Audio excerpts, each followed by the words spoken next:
Hello everyone. In the last lecture we learned conditional statements. Today we are going to learn more about conditional statements. Suppose there is a one situation where we want a single choice from multiple choices.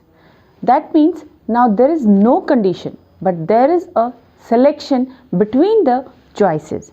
कहने का मतलब हम जब multiple choices में से single choice को choose करना चाहते हैं तब भी हमें कंडीशनल स्टेटमेंट का ही यूज़ करना है, लेकिन तब हम इफ एल्स का यूज़ नहीं करते हैं अपनी सी प्रोग्रामिंग में।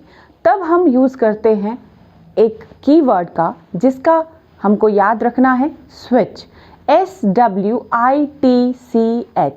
स्विच का मतलब यहाँ पे एक कीवर्ड से है जो हमारे को कंडीशनल स्टेटमेंट्स में हेल्प करने वाला है मल्टीपल चॉइस में से सिंगल चॉइस को चूज़ करना।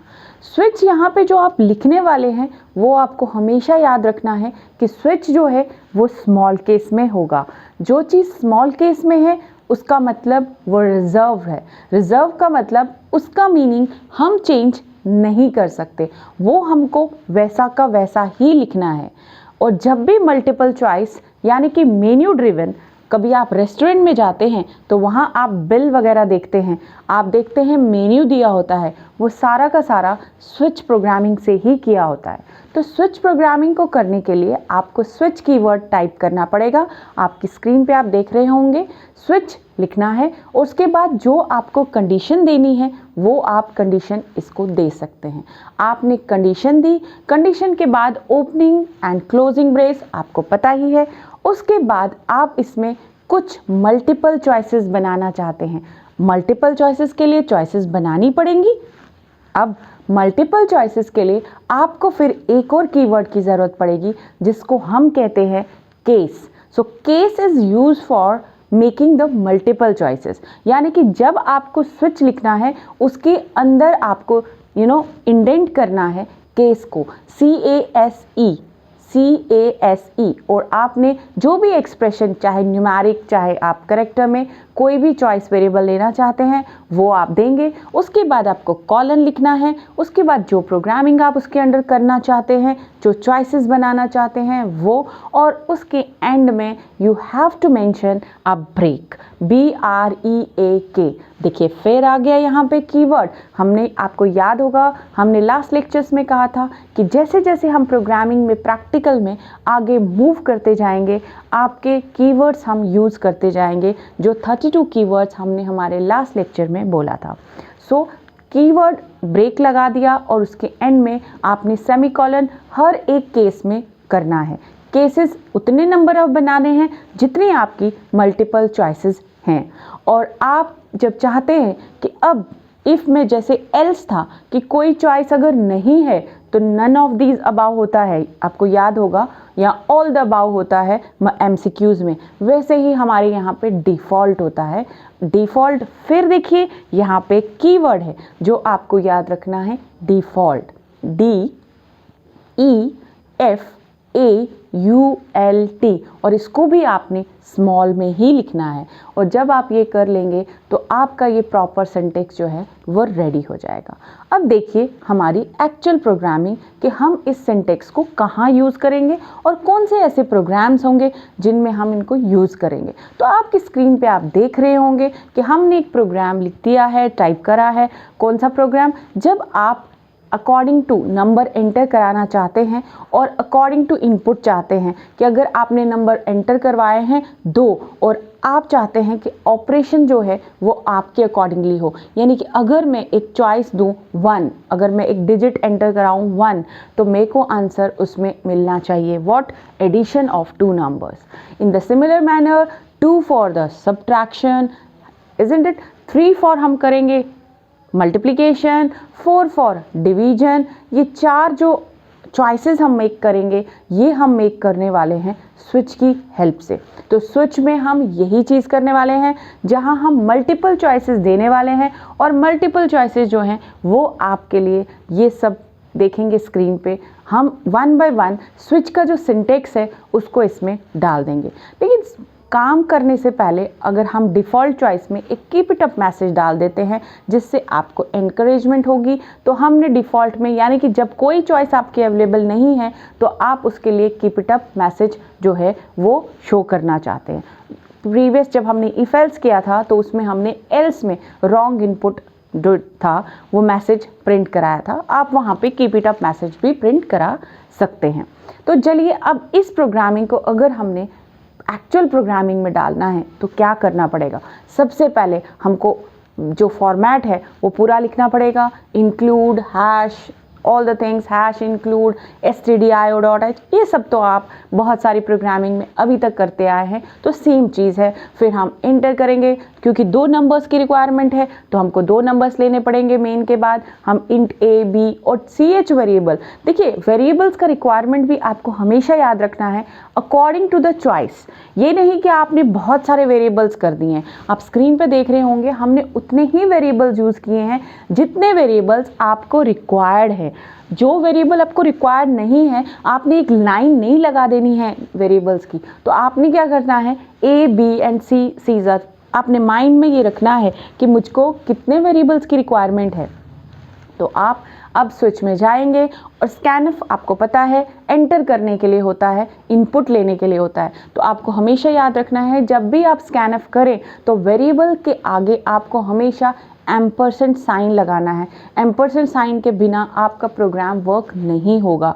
जो आपको हमेशा याद रखना है, अगर आपने नंबर को एंटर किया और आपने एम्परसेंट साइन उसमें नहीं लगाया, जैसे कि हम स्कैनफ करेंगे, पहले हमने चॉइसेस ले ली, अब पहले हमने नंबर्स लिए, अब हम चॉइस लेंगे, और अगर हम इसको एम्परसेंट के बिना डालें तो देखिए क्या होता है। अभी फ़िलहाल हम इसको एम्परसेंट नहीं डालते हैं, इसीलिए ताकि एक एरर आए और हम उसको ठीक कर पाएँ, क्योंकि बिफोर हमने एम्परसेंट को कभी भी ना लगा के नहीं देखा। अब हम देखेंगे कि बिना एम्परसेंट के हमारा प्रोग्राम जो है वो कैसे वर्क होता है। तो अब हम जाते हैं स्विच में, वहाँ पे चॉइस के लिए हमने यूज़ किया ch वेरिएबल। आप चॉइस वेरिएबल को ज़रूरी नहीं है कि आप इंटीजर ही रखें, आप कैरेक्टर भी रख सकते हैं, और आपको उसके अकॉर्डिंगली उनका डेटा टाइप मेंशन करना पड़ेगा। हमने यहाँ पे इंट रखा है तो मैंने इंटीजर डेटा टाइप रखा है, आप चाहें तो आप कोई भी डेटा टाइप रख के इसको वर्क करा सकते हैं। तो इसी तरह से केसेस भी बनने वाले हैं। देखिए हमने केस 1 में हमने एडिशन करानी थी तो हमने लिखा c = a + b, तो a + b ने दोनों का एडिशन करा, c में डाला, प्रिंटफ करेंगे %d_c, और आपको सेम चीज़ जो है बाकी ऑपरेशंस के लिए भी करनी है। आप देख सकते हैं, बस मैं अब ऑपरेशन का जो ऑपरेटर है वो चेंज करने वाली हूँ। क्यों? क्योंकि c जो है वो एक टाइम पे एडिशन लेने वाला है, एक टाइम पे सब्ट्रैक्शन, एक टाइम पर डिवीजन, तो मुझको जस्ट ऑपरेटर का चेंज करना पड़ेगा, बाकी तो सारा मैसेज थोड़ा बहुत चेंज करेंगे। And you can copy paste the text, वहाँ पे आप टेक्स्ट को कॉपी पेस्ट कर सकते हैं और बार बार आपको टाइप करने की ज़रूरत नहीं है। This is the clever programming जो आपको सीखनी है। तो आप देखिए यहाँ पे मैंने सारा केस 3 तक लिख दिया है। केस 4 था हमारा डिवीजन का, तो केस 4 में अब आपकी चॉइस है, आप डिवीजन में क्या चाहते हैं। अगर आप डिवीजन में क्वोशंट चाहते हैं तो आप स्लैश लगाएंगे, और अगर आप डिवीजन में क्या चाहते हैं, रिमाइंडर चाहते हैं, तो आप उसमें यूज़ करने वाले हैं %sign। So slash is for the quotient and % is for the remainder। तो इस तरह से आपने पूरा का पूरा प्रोग्राम जो है वो लिख देना है विद द डिफ़ॉल्ट स्टेटमेंट। आपको याद है डिफ़ॉल्ट स्टेटमेंट्स में हमने क्या डाला था, हमने डाला था कीप इट अप। तो अभी हम केस 4 की तरफ अगर देखें तो केस 4 में वही चीज़ बनने वाली है, c = a डिवाइड और % जो भी आप करेंगे b, और उसके बाद प्रिंट स्टेटमेंट सेम होने वाली है। यहाँ पे आपको एक चीज़ हमेशा याद रखनी है कि आपको %sign जो है वो तभी लगाना है जब आपको रिमाइंडर लेना है, राइट। और उसके बाद ब्रेक स्टेटमेंट की रिक्वायरमेंट है। देखिए अगर आप ब्रेक स्टेटमेंट नहीं लगाते हैं, ब्रेक जो कीवर्ड है वो नहीं लगाते हैं, तो अगर आप केस 1 देंगे और उसके एंड में आपने ब्रेक नहीं लगाया तो वो केस 2 को भी वर्क कराएगा, केस 3 को भी कराएगा अगर आप ब्रेक नहीं लगाते हैं। तो आप ये प्रैक्टिकल खुद कर सकते हैं, do your self. At your home, at your laptop, at your PC, जहाँ पे भी हैं आप उसको करिए और देखिए कि ब्रेक ना लगाने से ये आपका मल्टीपल चॉइस नहीं रहेगा, ये पूरा का पूरा सीक्वेंस वाइज वो प्रिंट करने वाला है। इसीलिए break is use for, break is a keyword which is use for coming out from the loop और द स्विच। आप लूपिंग में यूज़ करेंगे, लूप जो हमने बात करा वो हम नेक्स्ट सेक्शन में पढ़ने वाले हैं, तो वहाँ पे भी हम ब्रेक को यूज़ करेंगे। तो ये आपका पूरा प्रोग्राम आपके सामने रेडी है। आप देखेंगे तो ये आपके लिए बहुत लेंथी सा लग रहा होगा, लेकिन इट्स वेरी इजी। आपको ये याद रखना है, स्विच एक इतना अच्छा प्रोग्रामिंग है कि जिसमें सिर्फ आपको दिखेगा कि वो लंबा है, लेकिन उसमें ऑलमोस्ट जो चीज़ें होती हैं वो रिपीट होती हैं। अब अगर हम रन करें और देखें एरर, आप ध्यान से देखें तो हमने एक एरर पहले ही कर रखा है जो आप देखेंगे। एक तो रिटर्न स्टेटमेंट और क्लोजिंग आप देखेंगे कहीं पे अगर आपने सेमीकोलन नहीं लगाया, देखिए डिफ़ॉल्ट के एंड में आप देख पा रहे होंगे कि हमने सेमीकोलन नहीं लगाया। तो पहले तो हम CH की बात करें, अगर आप ध्यान से देखें कि हमने CH में भी एक मिस्टेक करी हुई है। डिफ़ॉल्ट के एंड में जब हम सेमीकोलन डाल देते हैं तो आप देखेंगे कि फिर एक एरर आएगा क्योंकि हमने CH जो है, and that will not be the compile error. ये भी आपको याद रखना है। देखिए एंटर द नंबर तो करेगा, लेकिन जब हम नंबर डालने की बात करेंगे it will not work. It will not work. Why it is not working? Because देखिए ये आप एंटर करेंगे तो कुछ भी नहीं करेगा, बिकॉज आप ध्यान से देखें तो हमने एक गलती करी थी M% की। तो वही M% की गलती आपको हमेशा याद रखनी है कि स्कैनफ में जब भी आपने कोई चीज़ इनपुट करानी है तो आपको इनपुट कराने के लिए क्या करना पड़ेगा, पहले उस वेरिएबल के साथ में स्कैनफ में M% लगाना पड़ेगा। अब ध्यान से देखें, एंटर द चॉइस बहुत बार आएगा। अब हर बार ये कीप इट अप में जा रहा है, इसको कीप इट अप में नहीं जाना है। क्यों? क्योंकि ये चॉइसेस में नहीं जा रहा, क्योंकि हमने चॉइस वेरिएबल जो है वो M% के साथ नहीं लगाया है। तो अगर आप ध्यान से देखें, आप इसको स्क्रॉल करें कि कहीं और तो गलती नहीं है, नहीं, सिर्फ वहाँ है क्योंकि स्विच में हमने जब इनपुट अंदर करवाना है तो वो केस 1, केस 2, केस 3 में तब तक नहीं जा सकता जब तक हम उसको प्रॉपरली इनपुट नहीं देते। तो हमने जब प्रॉपरली इनपुट दिया ही नहीं, हमने M% लगाया ही नहीं, एंटर द नंबर देने से तो वो नंबर ले लेगा जो भी आप नंबर दे रहे हैं, लेकिन चॉइस में वो रॉन्ग आ रहा था। तो अब ध्यान से देखें, चॉइस जो है सम इज 7 आ गया है। एक टाइम पे आप देख रहे हैं कि एक टाइम पे एक ही प्रोग्राम चल रहा है। एक टाइम पे जो हमने छोटे छोटे मॉड्यूल्स के प्रोग्राम बनाए हैं वो एक टाइम पे एक ही, जो भी चॉइस आप दे रहे हैं उसके अकॉर्डिंगली ही वर्क हो रहा है। अगर आप ध्यान से देखें, अगर आप सब्ट्रैक्शन के लिए देंगे, मल्टीप्लिकेशन के देंगे, उसके अकॉर्डिंगली वर्क होगा। जैसे कि चॉइस में अभी हमने मल्टीप्लिकेशन दिया तो it will work according to the choice. So आप इस प्रोग्राम को खुद से करेंगे और खुद से इस पूरे प्रोग्राम को जो है जब आप इम्प्लीमेंट करेंगे और जब देखिए आपने ऐसी चॉइस दी जो कि आपके मेन्यू में नहीं है तो वो आपको मैसेज कीप इट अप का दे रहा है।